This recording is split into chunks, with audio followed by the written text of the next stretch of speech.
இன்னைக்கு நைட்டுக்கு தோசையும் குருமாவும். ஐயோ, தோசைக்கு குருமா செஞ்சிருக்கியா? சூப்பர்.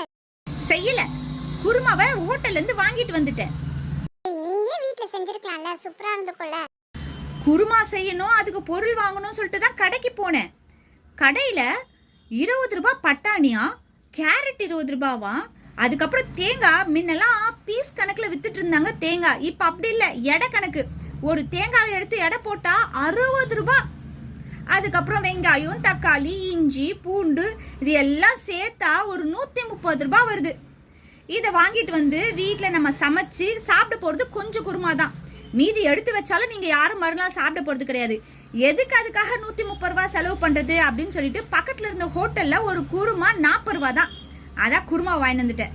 எப்படி அப்படியே குருமா மட்டும் வாங்கினேன், தோசையும் சேர்த்தே வாங்கிருக்க வேண்டியது தானே? இவ்வளோ யோசிச்சவ இதை யோசிக்க மாட்டேனா? பக்கத்து அதே ஹோட்டல்ல கேட்ட ஒரு தோசை எவ்வளோன்னு கேட்டா 60 ரூபாவா. அதனால்தான் மாவு கடையில போய் 20 ரூபாய் பாக்கெட் வாங்கிட்டு வந்துட்டு நமக்கு தேவையான தோசையை சுட்டு சாப்பிட்டுக்கலாம் இல்லையா? எப்படி என்னுடைய சாமர்த்தியம்? மக்களே, என் பொண்டாட்டி இவ்வளவு சாமர்த்தியமா செய்யறாளே, நீங்க தப்பு கணக்கு போடாதீங்க.